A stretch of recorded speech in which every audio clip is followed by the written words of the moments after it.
dia, meus irmãos. Vamos iniciar nosso culto matutino. Convido os irmãos a abrirem a palavra de Deus no Salmo de número 108.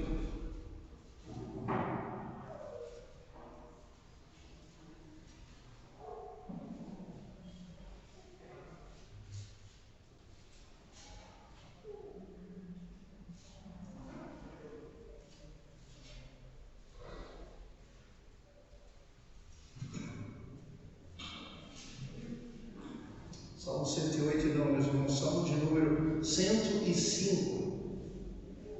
Salmo 105, de 1 até 8. Peço que os irmãos se coloquem de pé para que nós façamos essa leitura da palavra de Deus. Diz assim a palavra do nosso Deus, Salmo 105, de 1 a 8.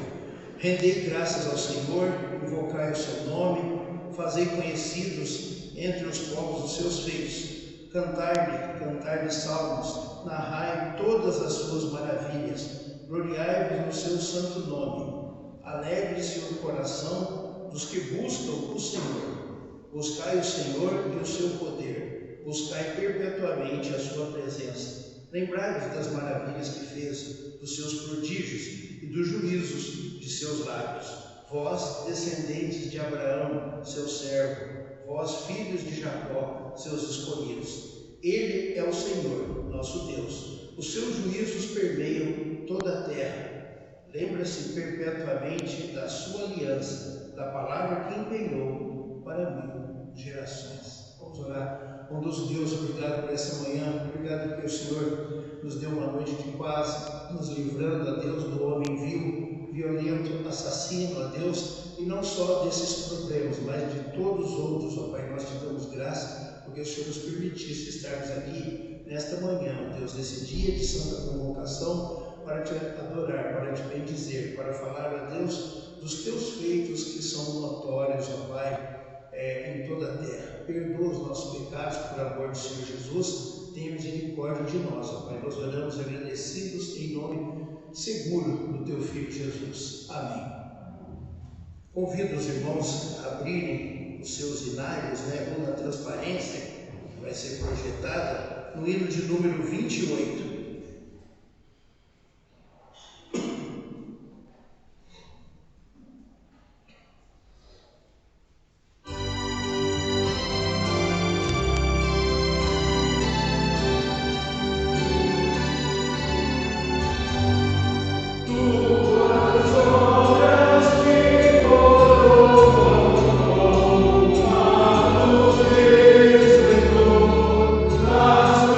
Santo,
Vamos abrir a palavra de Deus, meus irmãos, em Isaías 25, 4.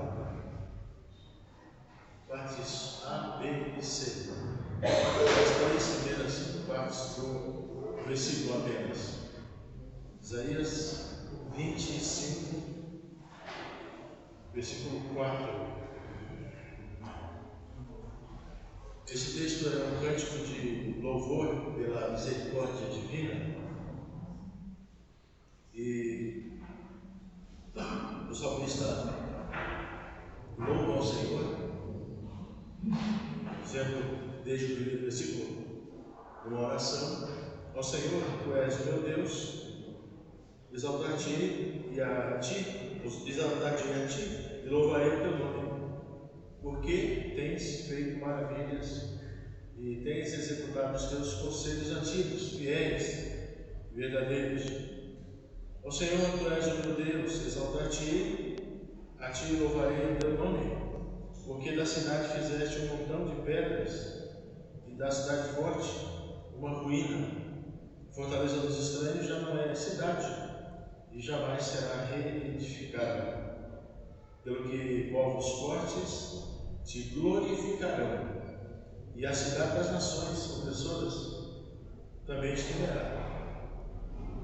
Porque foste a fortaleza do pobre e a fortaleza do necessitado na sua angústia.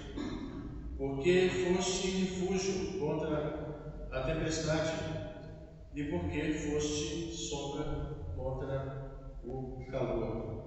Que o Senhor abençoe nosso coração, para que a sua palavra, fonte perene de bênçãos, nos alcance, meus irmãos, nesse instante. Quando chegam as provações, quando chegam as lutas, quando chegam as angústias, todos nós temos dias difíceis na vida, e eu tenho certeza de que não há qualquer um de nós aqui que não esteja enfrentando alguma luta, seja ela mais profunda, seja ela menos profunda, seja ela em qualquer área da vida. Mas como é bom saber que quando chegam essas provações de quaisquer ordem, há um Deus que é o nosso refúgio e fortaleza, há um Deus que se faz presente nas tribulações, como diz o salmista no Salmo 46. Portanto, nós não devemos temer, porque o Senhor está presente. Esse texto ele não é um salmo, embora tenha as feições de um salmo, bem parecido com os salmos, né? Algumas das orações que nós encontramos lá nos livros poéticos. E aqui o profeta Isaías está enaltecendo a Deus numa situação até um tanto, por dizer bem, ou tentando dizer bem, pelo menos, é até uma situação atípica, porque normalmente o profeta é boca de Deus, ele é aquele que fala a vontade de Deus e anuncia a palavra de Deus. Então é muito comum nós encontrarmos nos profetas: veio a palavra do Senhor a mim, e o Senhor me diz, assim diz o Senhor, a boca do Senhor diz assim. O capítulo 24, se você tiver com o texto aberto, vai ver que diz: eis que o Senhor, e aí um anúncio que o profeta estava fazendo, o que Deus lhe instruiu ou lhe soprou para que dissesse. Mas esse momento do capítulo 25 é um pouco diferente, porque não é uma retransmissão, como uma torneira em relação ao reservatório, a caixa d'água. É a torneira falando para a caixa d'água, jogando água na caixa d'água, por assim dizer. Porque é o profeta que aponta do processo de comunicação da vontade de Deus, dizendo a Deus, se voltando para Deus, dizendo: ó Senhor, tu és o meu Deus, por isso eu vou exaltar-te, por isso eu louvarei o teu nome, porque tens feito maravilhas e tens executado os teus conselhos antigos, fiéis e verdadeiros. Esse porque sempre, né, é bom lembrar, em razão de, uma vez que é uma consecutiva, pode-se dizer assim, ela disse alguma coisa e tem uma segunda Uma segunda informação que é relacionada totalmente à primeira. Então, por que fizeste assim? Nós faremos desse jeito. Ou tu mereces, tu és digno de todo louvor, porque tu és quem faz as coisas. Ou quem fazes, tu fazes as coisas. Então, ele vai dizer aqui no versículo 4: porque foste a fortaleza do pobre e foste a fortaleza do necessitado, né? Na sua angústia, refúgio contra a tempestade. Imagine aquele sopro de tempestade fortíssimo, ou chuva forte, ou tempestade de areia, o que for. Foste refúgio, proteção, amparo, escudo contra essa tempestade. Foste sombra contra o calor. Hoje, pela graça de Deus, estamos com o dia mais frio. Eu sou fã dos tempos frios, não os gélidos, torrenciais, glaciais, né? Não, isso não, polares, gelo, não. Mas um dia frio não é mais gostoso. Para mim, pelo menos, eu acho que a gente fica até mais elegante com uma roupinha mais, né? Cheirinha e tal. Não frio extremado. Isso não é ruim, o calor muito quente. A gente começa a transpirar toda hora. A gente tem que beber água toda hora. E tem que ir ao banheiro, né? Mais vezes também. Se bebe muita água, você sabe o que acontece com o organismo, né? E assim vai. Mas esse dia de calor nos leva a buscar sombra, né? Todo mundo procura uma sombra. Quando o sol está muito quente, a gente procura uma sombra, seja o que for. Eu me lembro que foi, deixa eu ver aqui, sexta-feira, acho que foi sexta-feira. Estava no lugar e não tinha. Foi, já sei até onde foi. A minha filha veio tomar a vacina da febre amarela, no posto de saúde aqui, em frente ao aquele grande, muito bom açougue que tem aqui um pouco adiante, o Telecim, né? E tem um posto de saúde ali. Agora tem que pegar o certificado internacional lá, a declaração boa, a febre amarela, a Gabriela, então tinha que ser ali. Ela tem plano de saúde e tal, porque ela tem que pagar a vacina. Mas pela graça de Deus, foi ali, já encontrou de um dia ali também.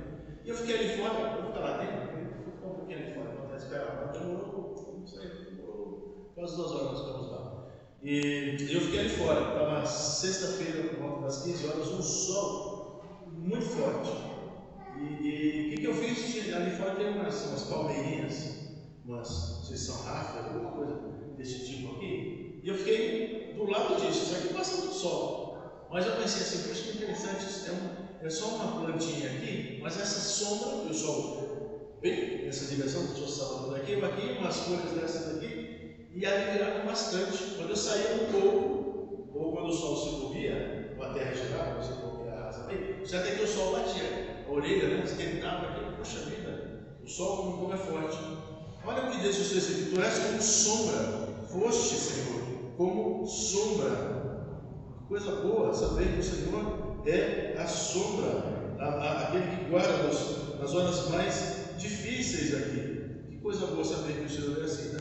Foste a fortaleza do pobre, fortaleza do necessitado, na sua angústia, refúgio contra a tempestade e sombra contra o calor. Fortaleza na hora da angústia. Quantas vezes Deus tem sido a nossa fortaleza na hora das nossas angústias? Quando a gente não sabe, por exemplo, o resultado do exame que fez, olha, eu vou fazer uma punção de biópsia, tirar um pouquinho do seu material do seu corpo, fazer deu um teste. Você já pensa, com essas palavras, já pensa em câncer, né? Já pensa em morte, já pensa em metástase e outros males, o câncer se espalhando e morte. Né? Enquanto vê o resultado do exame, a gente sofre tanto. Às vezes até o resultado positivo, ele é consolador, porque dá a convicção de que a gente precisa fazer algo. Tem tratamento, tem quimioterapia, tem uma série de outros procedimentos que podem ser tomados, é cirúrgico, etc. Você já sabe o que fazer, já começa a ficar mais em paz. Mas enquanto não se tem uma resposta, vem a angústia, essa insatisfação, esse bolo de arame no estômago que nos faz não dormir direito, perder o apetite, ter úlceras, etc. Úlceras gástricas, não, gastrite, o que for, coisas terríveis. Então, olha que coisa. Chegando às vezes eu falei, úlceras, até feridas, tanto sofrimento e angústia, mas como é bom saber que nós temos um Deus que não se ausenta. A nossa falta de fé faz com que nós não nos lembremos de que nós temos uma fortaleza no dia da angústia. Não vamos ler agora não, mas se tem alguns salmos que você pode dar uma aprofundada nessas situações. O Salmo 34 fala sobre isso. E é interessante o Salmo 34 porque Davi começa a dizer assim: ó, provai e vede que o Senhor é bom. Depois ele diz porque o Senhor é bom. Salmo 81, Salmo 86.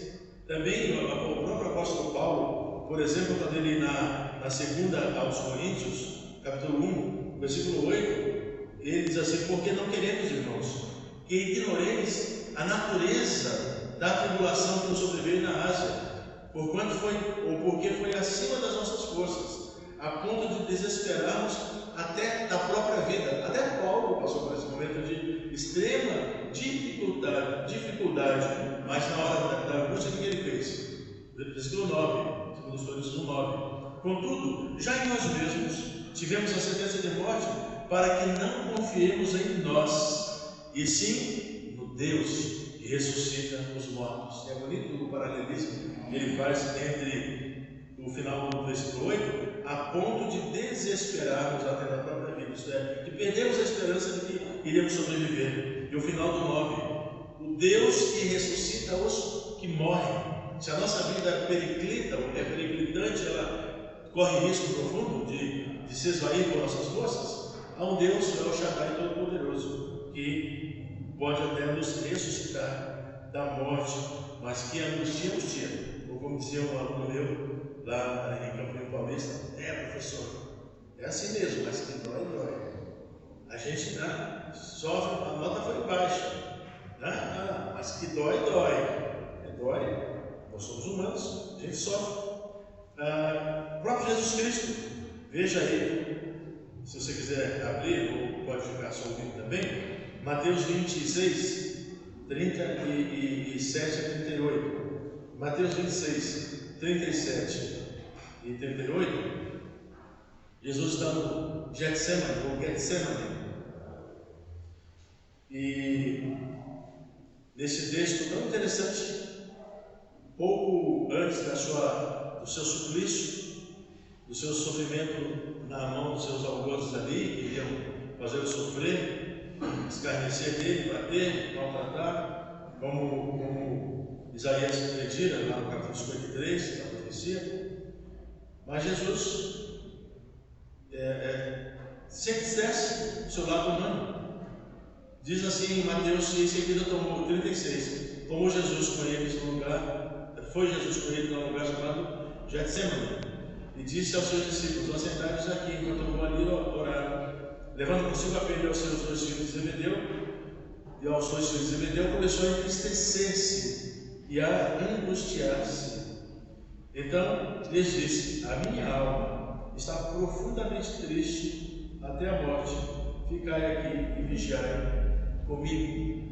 O Senhor Jesus sabe socorrer, Ele pode socorrer-nos na hora da aflição, porque Ele passou por profunda angústia, por sinal, angústia que não era sua, angústia que deveria ser nossa, porque ao fim e ao cabo seria por causa dos nossos pecados, é pelo sofrimento que Ele passaria ali. Mas, meus irmãos, se os dias de angústia vêm para todos nós, é verdade também que Deus é a nossa fortaleza no dia da angústia. Não foi assim com Ana, naquele dia lá, e o primeiro livro de Samuel narra, e que ela estava profundamente angustiada, preocupada, querendo que o Senhor lhe desse a honra da maternidade, e angustiada, orava, sofria, parecia até estar cheia de monstro ou de bebida, embriagada pela sua oração ali, murmurante, por assim dizer, mas ela alcançou o Senhor a bênção.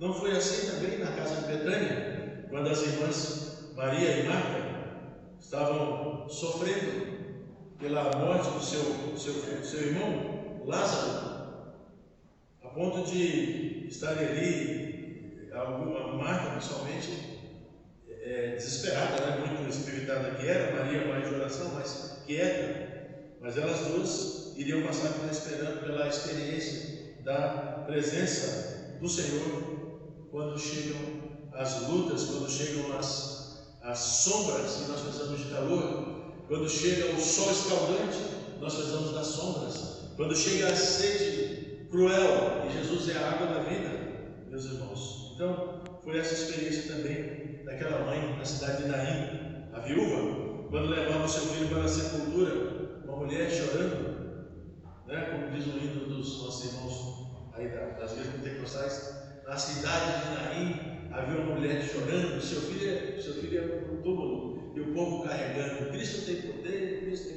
tem mesmo.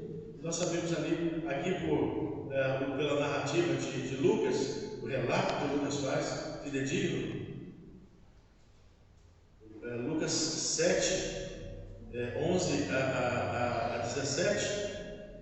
No dia seguinte, dirigia-se Jesus a uma cidade chamada Naim, iam com ele os seus discípulos e numerosa multidão. Como se aproximasse da porta da cidade, eis que saía o enterro do filho único de uma viúva, e grande multidão da cidade ia com ela. Vendo-a, o Senhor se compadeceu dela e lhe disse: não chores. Chegando-se, tocou o caixão, o esquife, e parando os que o conduziam, disse: jovem, eu te mando, levanta-te. Sentou-se o que estivera morto e passou a falar. E Jesus então, pegando aquele rapaz, ou falando à sua mãe: toma aqui o seu filho. E Jesus o restituiu à sua mãe. Todos ficaram possuídos de temor e glorificavam a Deus, dizendo: grande profeta se levantou entre nós, e Deus visitou o seu povo. Esta notícia a respeito de Jesus divulgou-se por toda a Judéia e por toda a circunvizinhança. Vejam que esse sofrimento de uma mãe, terrível, né? Perder seu filho, deve ser algo nada agradável.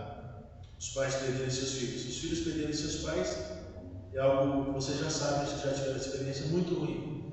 Mas perder um filho dói muito mais. Como se diz por aí, é como se houvesse uma alteração da ordem natural da vida, que é os filhos encarnam os seus pais. Mas isso não acontece quando Jesus intervém segundo a sua vontade. Mas o que é certo aqui, meus irmãos, essas experiências todas, Davi, Paulo, o próprio Jesus, Ana, Marta e Maria, a viúva de Naim, é que nós, cristãos, não estamos livres de passar pelo dia terrível das angústias.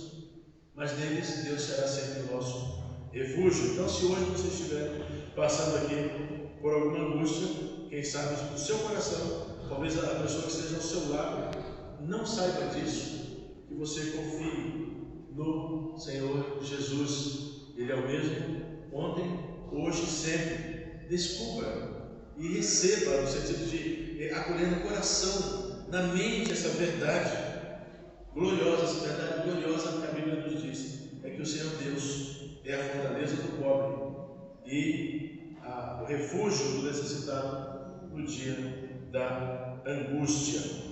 Meus irmãos, Jesus, nosso Deus, é a nossa fortaleza na angústia, e Ele é esse refúgio na tempestade.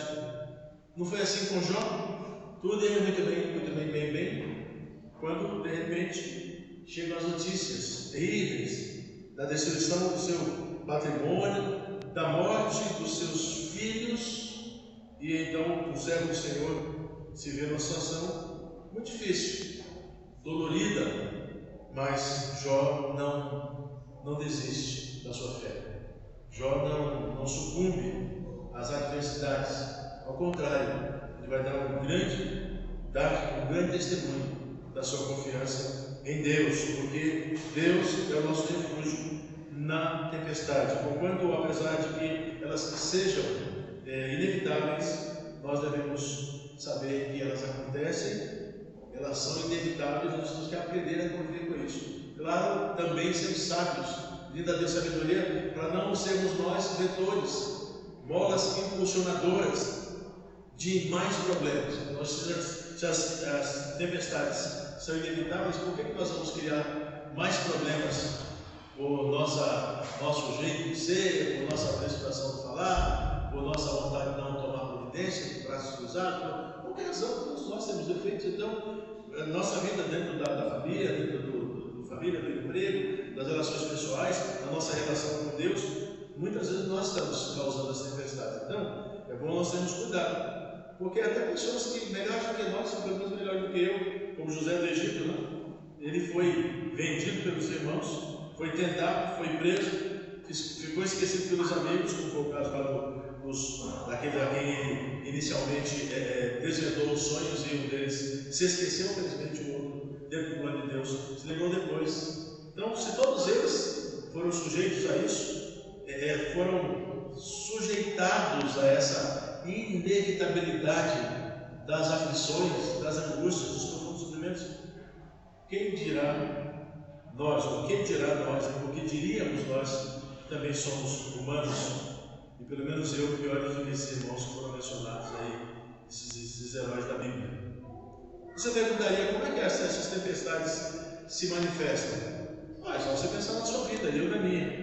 Pode ser saúde, pode ser relacionamento dentro do lar ou fora dele, pode ser a vida financeira, pode ser uma questão de fé. Ontem eu almoçava com um colega e um professor também, lá no Congresso de Educação Cristã, ontem e termina hoje, um culto lá, agora pela manhã, na capela, lá no auditório do Gavosa. Mas estava almoçando com ele e a gente conversando. Esse moço, onde ele é Fernando, de Taubaté, tem 57 anos. Nós somos colegas de seminário desde fevereiro de 85, quando chegamos, os 21 alunos que começaram aquela turma, ele era um deles.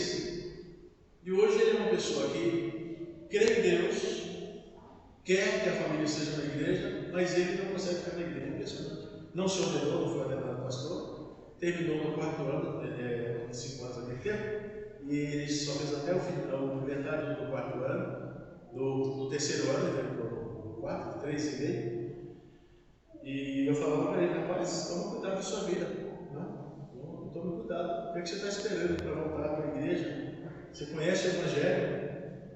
Você já passou por 2 lutas grandiosas de saúde, coisas impressionantes, e Deus o preservou. As tempestades chegaram ali na sua vida, mas ele não tem tido o discernimento espiritual para voltar para Deus integralmente, voltar-se para Deus integralmente. Então, para mim, ele está numa tempestade, por mais que aparentemente não seja, ele está numa tempestade espiritual, que não consegue estar em paz com Deus. Então, estou dizendo isso, que essas tempestades são inevitáveis, e algumas delas são espirituais. Mas a melhor e a maior das certezas é esta: é que na tempestade Deus será sempre o nosso refúgio. Nós temos que ter o coração aberto, os ouvidos abertos, os olhos atentos, o coração disponível para nos lembrarmos do Senhor na hora da tempestade. Foi assim com os discípulos, quando o barco em que eles estavam, Jesus dormia, por assim dizer, descansava, repousava ali, e o barco estava quase a sossobrar. Mas o Senhor Jesus foi quem disse: aquieta-te, calma, aquieta-te, velho. E todas as coisas foram pacificadas ali. Meus irmãos, por fim aqui, Jesus, o nosso Deus, nosso Senhor, é sombra, Ele é sombra do calor. Muitas vezes nós justos, ou somos justificados por Jesus, somos lançados na fornalha da aprovação, onde o calor é terrível, é insuportável. Sim, nem sempre as nossas aflições decorrem dos nossos pecados. Muitas vezes são uma espécie de cadinho ou forno de Deus para nos experimentar. Deus nos prova, devemos tentar lutar, continuar, tentar no sentido de fazer o que está diante de nós, para que nós possamos ser aprovados por Deus. Mas é óbvio, como eu disse, que dói demais, que é sofrível demais, sim, que é ruim demais, que é angustiante demais passarmos pelas provações, pelo calor que essa fornalha pela qual Deus permite que passemos. Isso é verdadeiro. Então, só não nos esqueçamos disso, de que Deus é aquele também que é a nossa luz. Jesus é o sol da justiça que nasceu sobre nós, como diz, como prometeu, ou profetizou, melhor dizendo, não prometeu, mas profetizou Malaquias, mas nós sabemos que as aflições, o calor das aflições, neles, tudo isso não é capaz de nesse momento, suprimir, tirar a presença do nosso Deus, que é sombra também. A Bíblia, quando fala em sombra, às vezes fala em algo ruim, sombrio, escuro.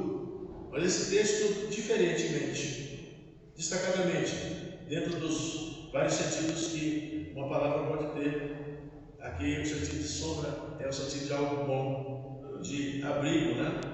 De estar à sombra das asas do Senhor, de estar à sombra da videira verdadeira que é o Senhor Jesus, e assim sermos abrigados do sol inclemente muitas vezes.